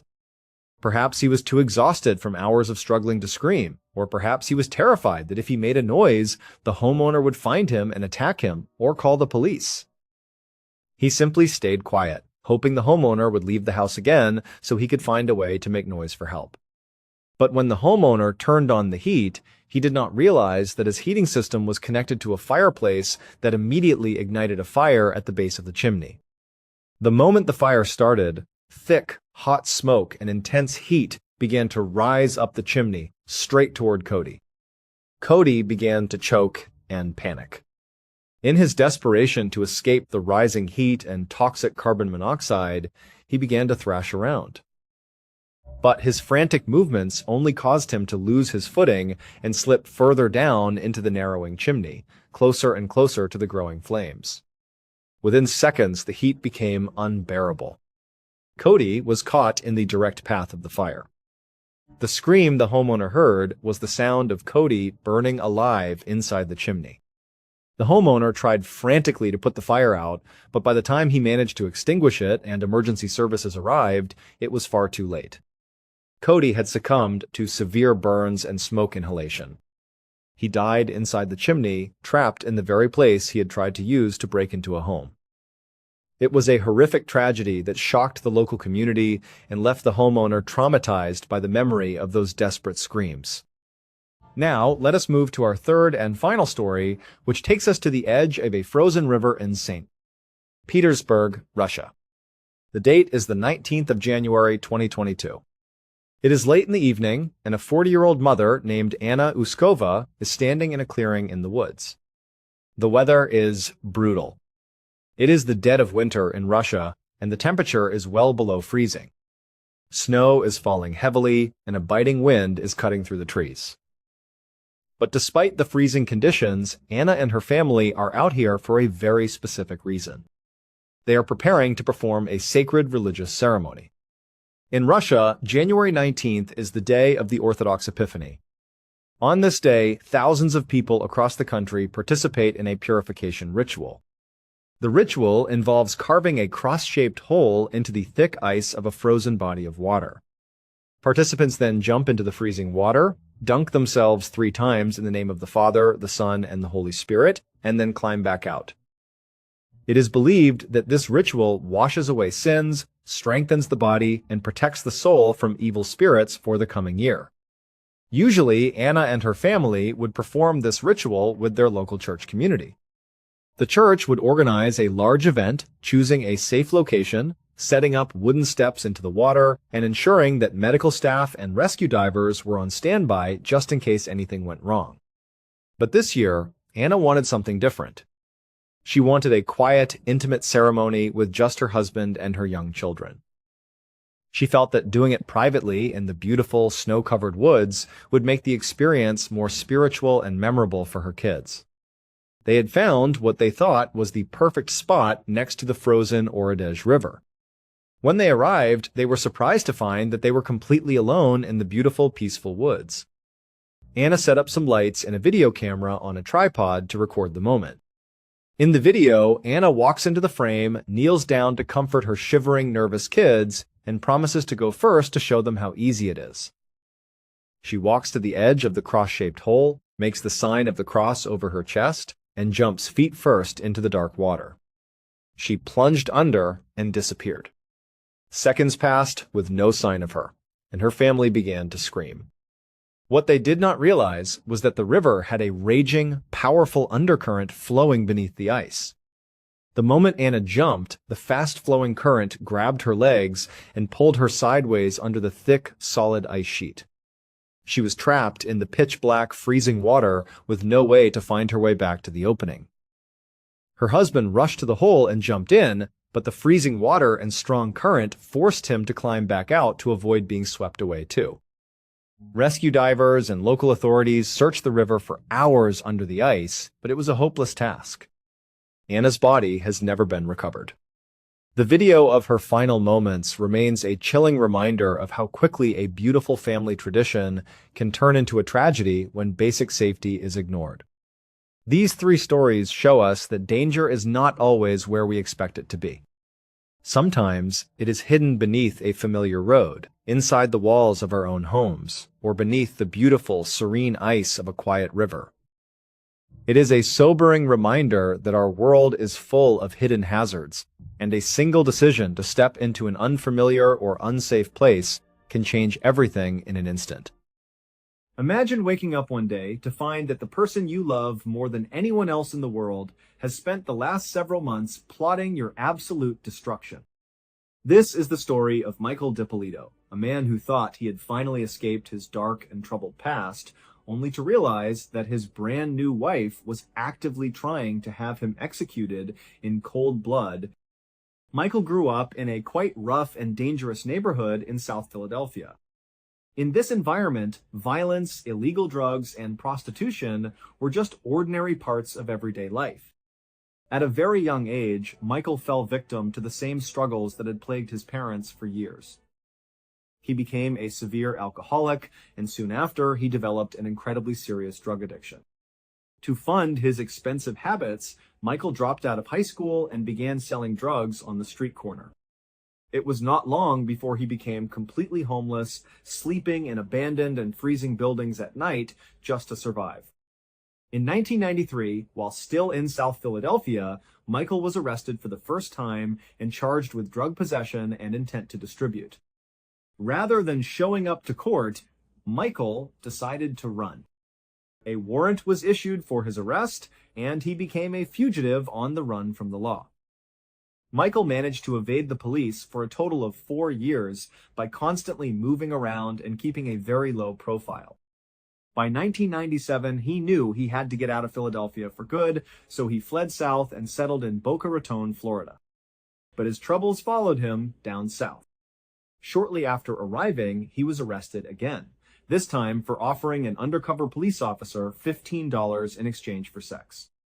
He pleaded guilty to soliciting prostitution and was released with a minor fine. A year later, a former girlfriend named Karen Tan sued him for child support, presenting a DNA test that proved he was the father of her son. Once again, Michael chose to simply not show up to court. Eventually, Karen got tired of fighting the legal battle and dropped the lawsuit entirely. Michael was incredibly relieved because he was completely broke at the time, earning barely enough to survive by doing odd jobs for a local temporary employment agency. He realized he needed to find a way to make some real money, and his search for a lucrative opportunity led him directly into the arms of the criminal underworld. Through his street connections, Michael was introduced to several associates of the Bonanno crime family. The Bonanno family is famously known as one of the 5 major Italian-American mafia families that dominate organized crime across the United States. The mobsters took a real liking to Michael because he was incredibly charismatic, spoke quickly, and could convince almost anyone to trust him. They offered him a job inside one of their boiler room operations. In the world of crime, a boiler room is a high-pressure telemarketing scam where fraudsters call unsuspecting victims and use aggressive sales tactics to steal their money. Typically, the caller will pitch a fake investment scheme, telling the victim that they need to wire their money immediately to get in on a ground floor opportunity. Once the victim sends the money, the fraudsters pocket it and disappear. Michael proved to be an absolute natural at this kind of work, and he quickly became one of the top earners in the operation. He was so good at tricking people that he eventually decided he did not want to share his profits with the mafia anymore. He wanted a bigger piece of the pie. So, Michael abruptly left the mafia's boiler room and set up 2 independent boiler room scams of his own in South Florida. We do not know exactly how the Bonanno family felt about him walking away, but Michael was focused entirely on his own wealth. By 2002, he had successfully stolen over $155,000 from his victim. He spent the money as fast as he stole it, throwing it away on luxury cars, 5-star hotels, and expensive phone sex lines. But his luck ran out in late 2002 when the police raided his operations. Michael was arrested for a 3rd time, and this time there was no running away. He stood trial, pleaded guilty, and was sentenced to 2 years in state prison, followed by a massive 28 years of probation. The court also ordered him to pay back every single dollar of the $155,000 he had stolen. Michael only served 7 months of his prison sentence before being released on probation, but those 7 months completely changed him. He absolutely hated being locked in a cell, and he swore to himself that he would do whatever it took to never go back. When he was released in 2003, Michael immediately took steps to turn his life around. He entered a strict sobriety program, started going to the gym every single morning, and studied hard to earn his GED. He wanted to prove to himself and the world that he could be a law-abiding citizen. After passing his exams, he started a legitimate digital marketing business called Mad Money Incorporated. Over the next 5 years, Michael stayed clean, worked hard, and built his business into a highly successful enterprise that earned him nearly $100,000 a year. By 2008, he was physically fit, financially stable, and successfully paying off his restitution. But while his professional life was on the right track, his personal life was about to become incredibly chaotic. Michael had married his longtime girlfriend, Maria Luongo, in 2007. Maria had stayed by his side through his arrest and prison sentence, but in 2008, Michael made a terrible mistake. He met a 26-year-old real estate agent named Dahlia Muhammad at a local Starbucks, and the two began a passionate affair. Michael fell so deeply in love with Dahlia that he confessed the affair to Maria and divorced her. Just 3 days after the divorce was finalized, Michael and Dahlia got married. The newlyweds moved into a beautiful, expensive condominium that Michael bought for them in the coastal town of Boynton Beach, Florida. At first, their life together seemed like an absolute dream. They were deeply in love, and Michael felt like he had finally found his perfect partner. But only a month after their wedding, on the evening of the 12th of March, 2009, their dream turned into a living nightmare. Michael and Dahlia were relaxing in their living room when they heard a loud, demanding knock on the front door. Michael opened the door and was shocked to find his probation officer standing on his doorstep, flanked by several police officers. The probation officer explained that they had received an anonymous phone call from someone claiming that Michael was using his condo to sell large quantities of steroids, ecstasy, and other illegal narcotics. Michael was absolutely horrified. He knew that any drug charge would instantly violate his probation and send him back to prison for the next 28 years. He told the officers that the tip was completely false, and he stepped aside to let them search the entire condo to prove his innocence. The police entered the home and conducted a thorough search, checking every room, closet, and drawer. But they found absolutely nothing illegal. Although the officers left without making an arrest, Michael and Dahlia were left completely shaken. Their home was in disarray, and the terrifying reality of Michael's vulnerability had set in. They decided they could not sleep in the condo that night, so they packed a few bags and checked into a nearby hotel to get some peace of mind. But the nightmare was far from over. The very next morning, as they walked out to the hotel parking lot to get into Michael's car, they were stunned to see the probation officer and several police cars waiting for them once again. The probation officer approached them and said they had received another anonymous phone call. This time, the caller claimed that Michael was keeping his drug supply hidden inside his vehicle. Michael was furious and terrified, but he once again gave them permission to search the car. The police went through the entire vehicle, opening the glove compartment, checking under the seats, and looking in the trunk. Once again, they found absolutely nothing. Over the next 2 weeks, Michael and Dahlia lived in a constant state of paranoia and fear. They could not stop talking about who might be behind the mysterious anonymous phone calls. Michael knew his past was full of people who had reasons to hate him. He wondered if someone from the Bonanno crime family was trying to set him up, or if one of the victims from his old boiler room scams was seeking revenge. The thought that someone was actively trying to ruin his life and send him back to prison was almost too much to bear. Then, on the night of the 29th of March 2009, 17 days after the first raid, Michael and Dahlia went out to a restaurant for dinner. When they walked out to the parking lot after their meal, they were horrified to see police officers surrounding Michael's car once again. Michael and Dahlia rushed over to the officers, pleading with them to understand that they were being targeted by an unknown enemy who was trying to frame him. But this time, when the police officers opened the trunk of the car and began to search, their expressions changed. Deep inside the trunk, tucked away underneath the spare tire, they pulled out a cigarette carton. Inside the carton was a small plastic bag filled with white powder. It was cocaine. The moment Michael saw the officer pull the bag of cocaine out of his trunk, he collapsed onto the pavement and began to sob uncontrollably. He knew that finding drugs in his possession meant his life was over. His probation would be revoked immediately, and he would be sent to state prison for the rest of his adult life. He wept and begged the officers to believe him, swearing on his life that he had never seen that cocaine before and that he was being set up.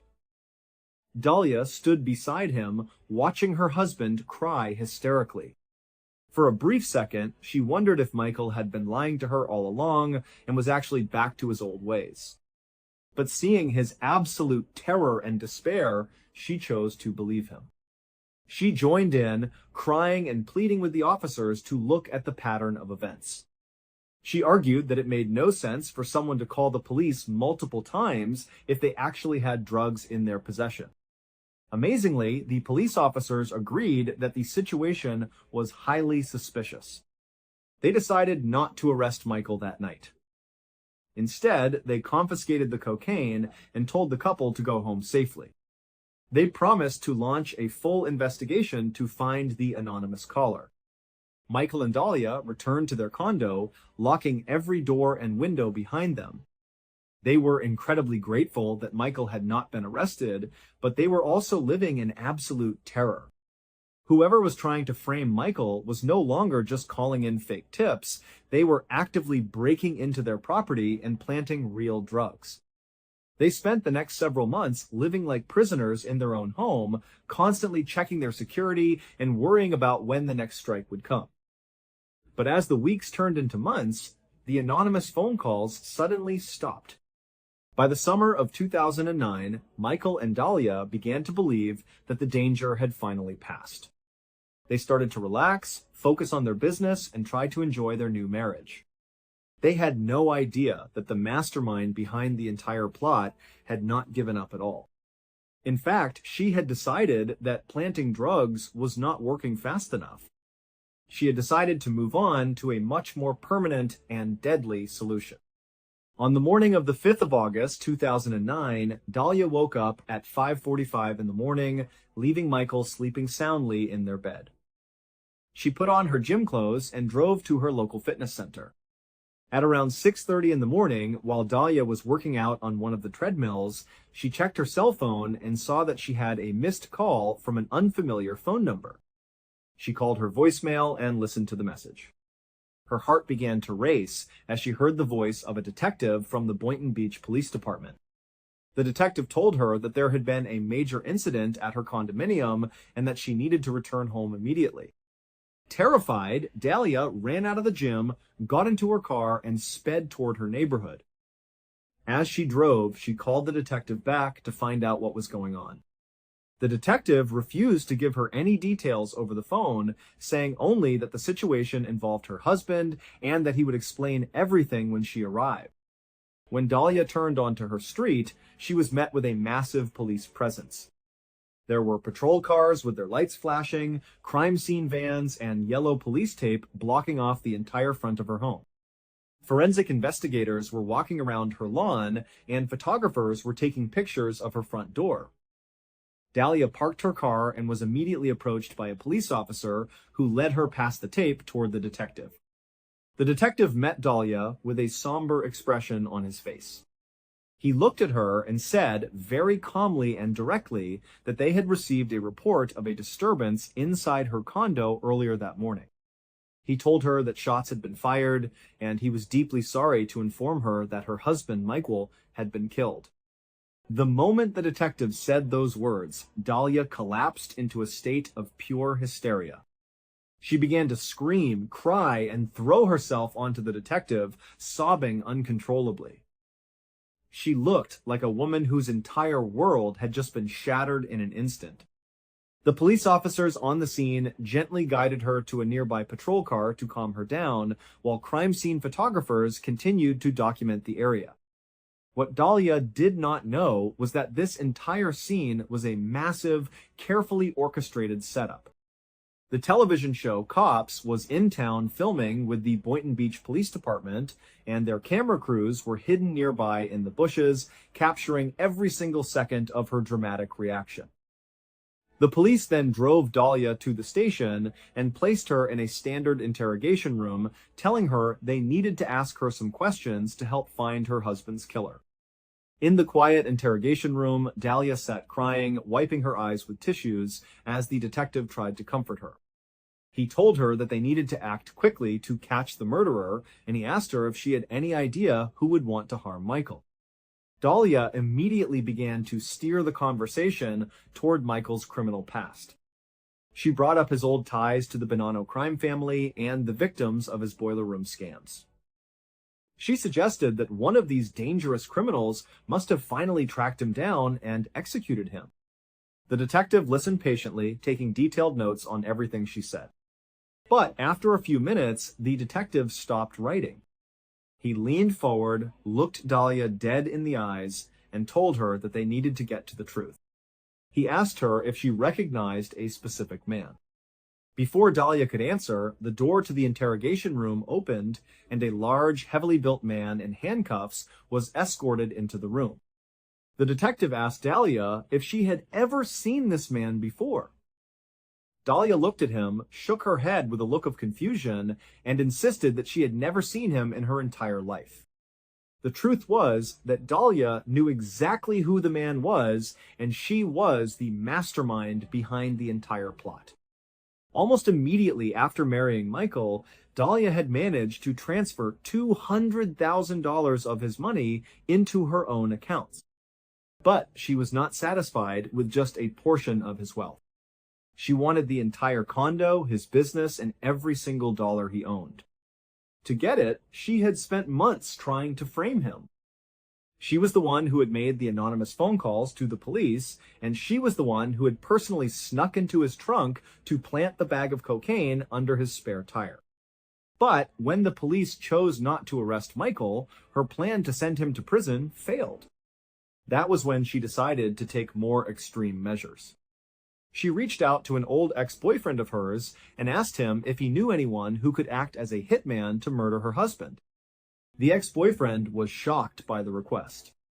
He initially tried to laugh it off, but Dahlia kept calling him, offering to pay a large amount of money and making it clear that she was completely serious. Terrified of what she was planning to do, the ex-boyfriend went straight to the police and exposed her. The Boynton Beach Police Department immediately launched an undercover investigation to catch Dahlia in the act.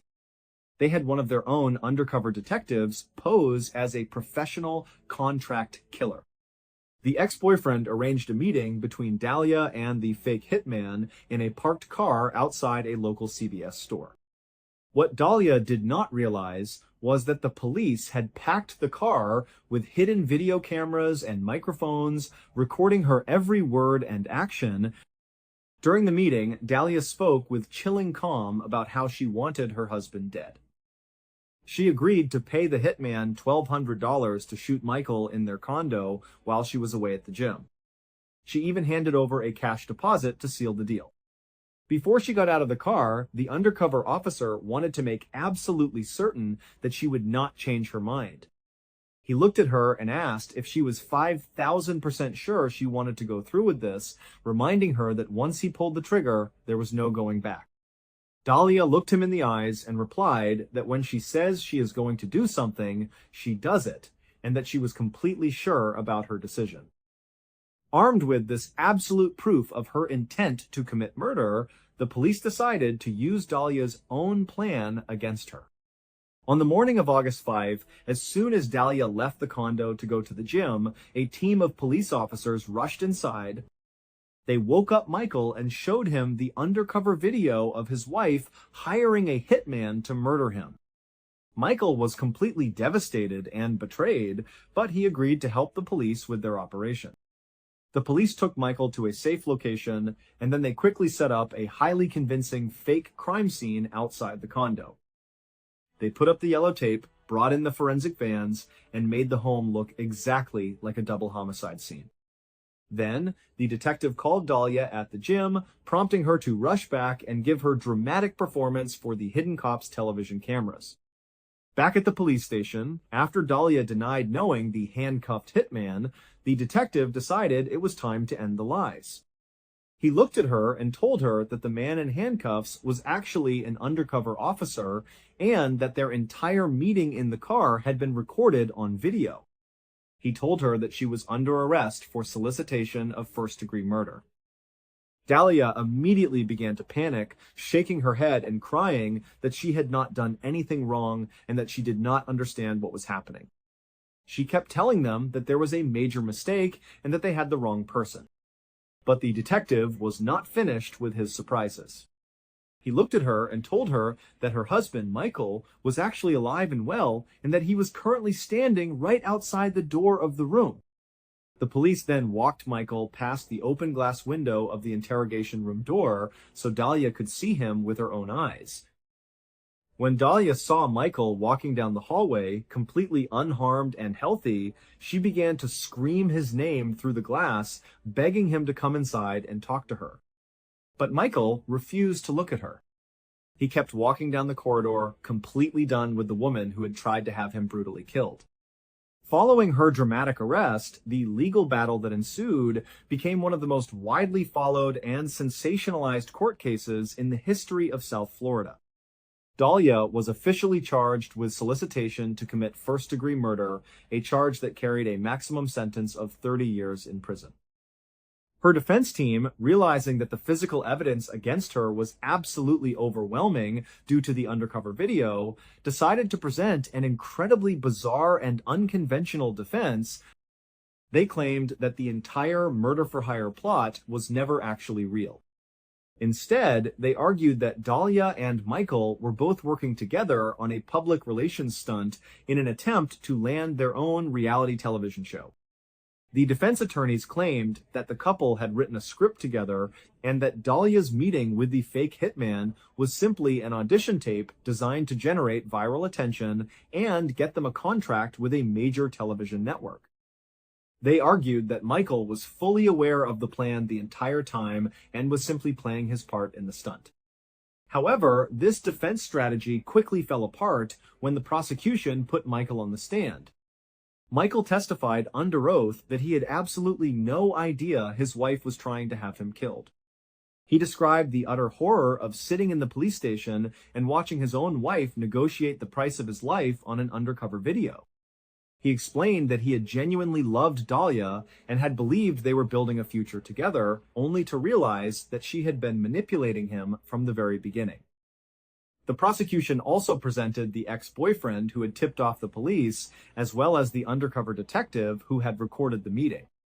The jury did not buy the defense's reality television show explanation for a single second.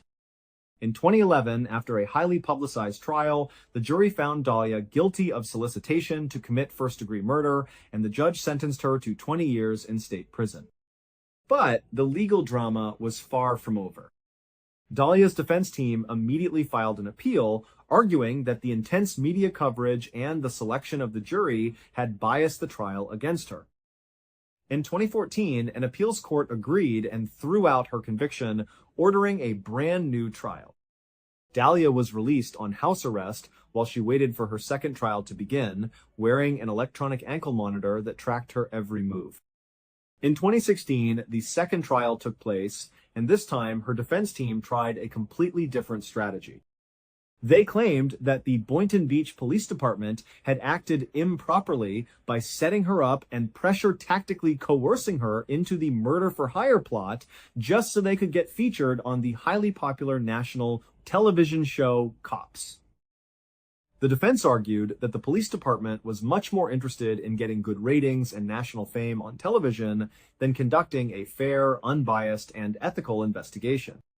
This argument succeeded in creating enough confusion and doubt in the minds of some jurors to result in a hung jury, with the panel split 9-3 in favor of guilt, meaning they were unable to reach a unanimous verdict. This meant that the state had to prepare to try her for a third time. The third trial began in the summer of 2017. This time, the prosecution focused heavily on Dahlia's own words and actions captured in the undercover videos, emphasizing her absolute lack of hesitation when the fake hitman gave her multiple opportunities to back out. After hearing all the evidence and deliberating for just a few hours, the third jury found her guilty once again. This time, the judge sentenced her to 16 years in state prison, which she would serve at the Lowell Correctional Institution in Ocala, Florida. For Michael DiPolito, the final conclusion of these long and grueling trials brought a mixture of immense relief and lingering emotional pain. He had miraculously survived a highly calculated attempt on his life by the person he trusted most in the world, but the emotional scars of the betrayal were incredibly deep. In the years following the trials, Michael focused heavily on rebuilding his life and his marketing business. He spoke openly in several national television interviews about the psychological impact of the ordeal, describing how difficult it was to ever trust another human being after knowing that his own wife had slept next to him while secretly planning his execution. He expressed deep gratitude for the dedicated police officers who had saved his life, and he tried his best to move on from the sensationalized media circus that had surrounded his entire marriage. He had to rebuild his finances as well, as Dahlia had successfully drained a significant portion of his hard-earned savings during their short time together. Despite this massive betrayal, Michael managed to stay sober and continue running his digital marketing firm, proving that he was resilient enough to survive both his criminal past and the deadly plot of his former wife. The case of Dahlia remains one of the most famous true crime stories in modern American history, mostly because of how much of it was captured on film. The video of Dahlia crying hysterically at the fake crime scene, contrasted with her cold and calculated behavior in the undercover sting car, is still widely viewed and analyzed by criminologists and crime fans around the world. It serves as a stark and chilling reminder of the terrifying power of deception and greed. Dahlia believed she could orchestrate the perfect crime and walk away with everything her husband owned, but her own arrogance and willingness to trust an undercover officer ultimately led to her downfall. Today, she remains behind bars, serving her 16-year sentence in a Florida state prison. The story leaves a haunting question for everyone who hears it, a reminder of the hidden dangers that can sometimes lurk behind a charming smile. It forces us to ask ourselves how well we truly know the people we share our homes and our lives with, and what they might be capable of when the cameras are not rolling. Thank you so much for watching. Let me know what you thought of today's episode in the comments. And remember, we have a whole playlist of true crime episodes ready for you to binge right now. Until next time, see ya. Imagine taking a short, quiet walk on a bright afternoon just a single mile away from a safe, busy police station. You are doing nothing out of the ordinary, perhaps just heading home or going to meet a friend. You make a quick, split-second decision to step inside a car believing you are safe, but that single decision erases you from the face of the earth. There is no struggle, no scream, and no clues left behind. Just an empty road and a family whose lives are shattered in an instant. This is exactly what happened to a young woman named Cherita Thomas in the year 1980. She was a vibrant young person with dreams and a routine that she followed every single day. She was loved by her family, and she had no reason to run away. But on that quiet day, she was walking down a road in northern Michigan. She was close to the local police station, a place where she should have been safe. An older man pulled up next to her in his car. He offered her a ride, and for reasons we will never fully know, she got in. The car drove off, blending into the normal flow of traffic, and Cherita was never seen alive again. For over 20 years, this mystery hung over the small community like a heavy, suffocating fog. It was a case that deeply haunted a local police officer named Sergeant Alan McGregor.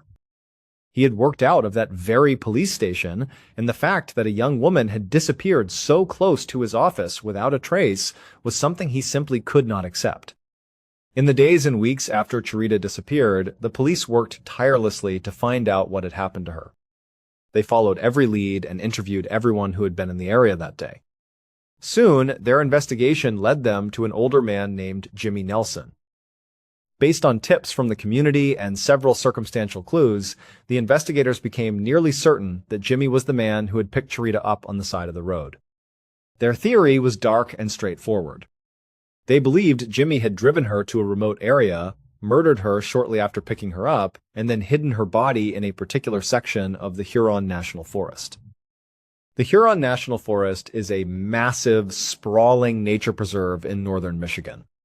It covers thousands of acres of dense woods, thick brush, and swampy terrain. It is the kind of place where something could remain hidden forever if you did not know exactly where to look. But the problem was that the police did not have any actual evidence that supported this theory. Their case against Jimmy was entirely circumstantial. In fact, they did not even know if Charita had really been murdered because for the last 20-plus years, they had searched that particular section of the Huron National Forest. They had gotten the FBI involved. They had chased down every lead. Yet still, they had not found Charita's body. So, they really did not know what happened. For 21 years, the dense canopy of the Huron National Forest remained a silent vault. Every single expedition returned empty-handed, and the local community began to lose hope. But McGregor kept a map of the forest pinned to his wall, staring at the green vastness every night. He knew that the forest held the truth, but it was simply too massive for human eyes to scan alone. They needed something more. But as Sergeant McGregor neared the forest, he hoped that today would be the day that all changed.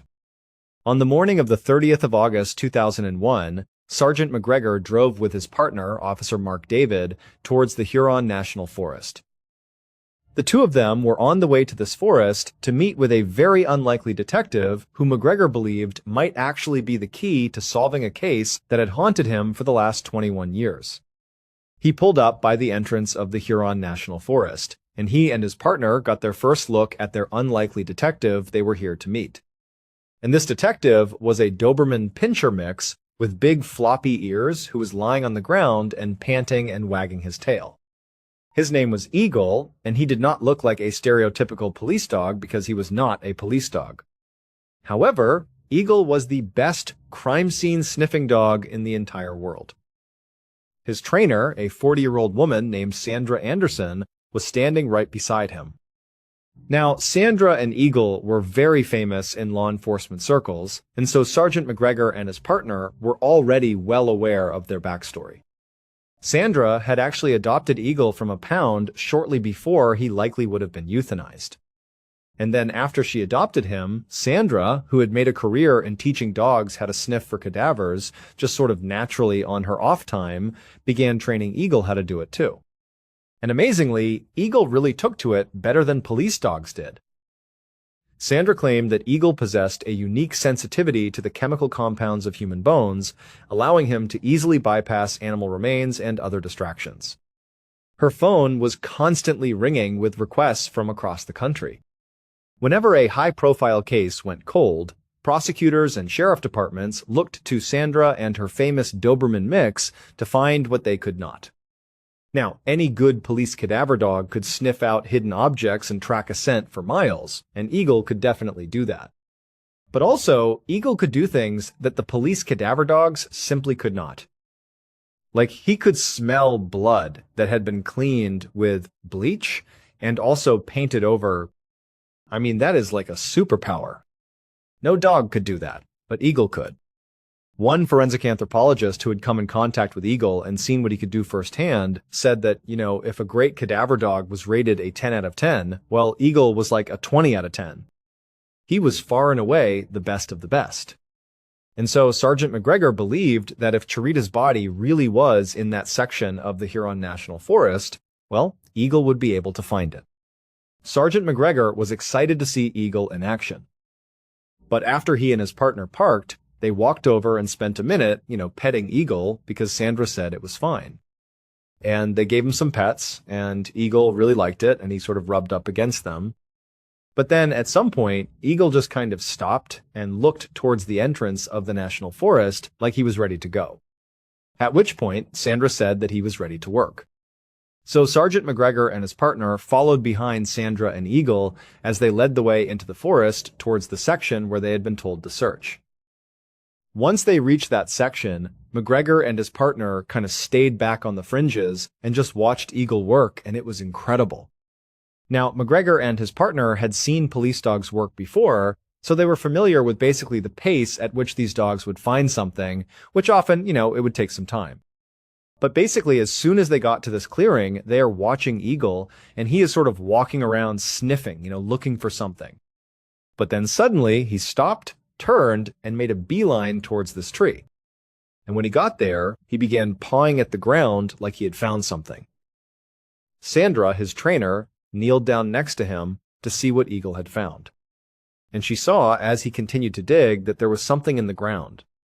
And so she called out to McGregor and his partner, and they came rushing over. And sure enough, Eagle had found a human bone fragment. To be clear, this dog only finds human bones. And so it is not like he would be able to find a chicken bone and think it was a human bone. Basically, if he found a bone, it is a human bone. McGregor and his partner were totally shocked here. I mean, they had really high hopes for the search, but to already be finding human remains in this particular section of the forest was revolutionary. I mean, not only was it a big deal to find human remains here, but these could be Chirita's. This could be the key to unlocking this 2 decades old case. But Sandra, Eagle's trainer, did not seem shocked at all. This was pretty much par for the course. She smiled at the 2 investigators and kind of shrugged like, yep, this is what he does. She gave him a treat, and then Eagle got up and just continued searching the area. After Sandra and Eagle had taken off, McGregor and his partner bagged the bone fragment and then just kind of continued to let Eagle do his work. And over the course of that day, Eagle just kept on finding more human bones. It was truly incredible. And then the next day, when they came back for a second search, Eagle found even more. It was like there were human bones all over the place. However, this was actually kind of typical for human remains that have been left out in the wild for a long time, like they believed Chirita's had been. The idea is, after the body is left there and decomposes, animals come along and break apart the bones and kind of carry them in different directions. There is weather, there's a bunch of things that affect the body that sort of gradually takes it and spreads it all over the place. But as alarming as it was to find this many human bone fragments in such a small area in this forest, at the end of that second search on the second day, McGregor, all he could feel was elation. He felt like Eagle had done the exact thing he was hoping he would do. He had found the remains that very likely were Chirita Thomas's. McGregor thanked Sandra and Eagle profusely for their help. And then, after saying bye to them, he and his partner went back to the station and they sent off the bone fragments to the FBI to be analyzed. And then after sending them off, they waited. The analysis would take several months, but in February of 2002, the FBI finally called McGregor. Now, at this point, McGregor was very hopeful and sort of expected that these bone fragments would belong to Chirita. But what they actually said shocked him because according to the FBI, those bone fragments that Eagle had dug up did not belong to Chirita. In fact, the bone fragments did not even belong to a single person. They belonged to 3 different people. And when McGregor heard this, his blood ran cold because he was not thinking, oh boy, this totally blows up the case. Instead, he is thinking, I bet Chirita is out in that forest. We just have not found her yet, and if we keep using Eagle, we will find her. But now I have at least 3 more people that have been found out there. 3 dead people. So maybe Jimmy is way worse than I thought he was. Maybe he did not just kill Chirita. Maybe he is a serial killer, and he is dumping his bodies in that part of the forest. However, as explosive as this new information was, it only made things way more complicated for McGregor because he and his partner and all of his colleagues had no idea who these 3 new bodies were. And neither did the FBI. The FBI could only determine that these bone fragments came from 3 different people, but who they were, they did not know. And so to try to figure out who these 3 people were, Sergeant McGregor would need to find more clues. The FBI agents who processed the DNA were deeply unsettled. They had to double-check their results multiple times because they could not believe that a simple search for one missing person had suddenly uncovered a potential burial site for multiple individuals. When McGregor received the news, he sat at his desk in silence, feeling a heavy mixture of horror and determination. If there were 3 other victims out there, he had to find them. And to find more clues, he needed Eagle to go back to the forest and keep on looking. And so he immediately reached out to Sandra, who said that she and Eagle would come back out there and search the forest again. The new search began on the 17th of April, 2002.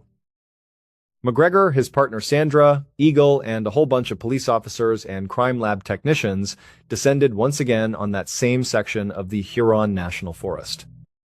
But after a kind of lengthy search that day, The police officers, the entire police force that showed up, they did not find anything of note. But Eagle, he did. At some point, Eagle had sniffed out a human knucklebone in a dried-out stream bed.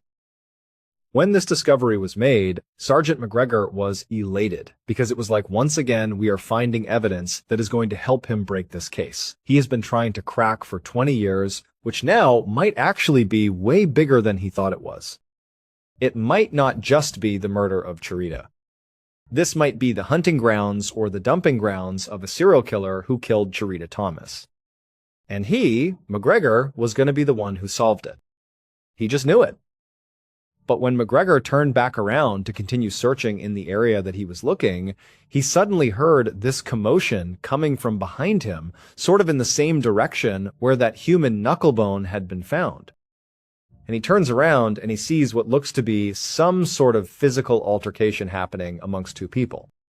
He cannot really tell who it is, but there is screaming happening. It is total chaos.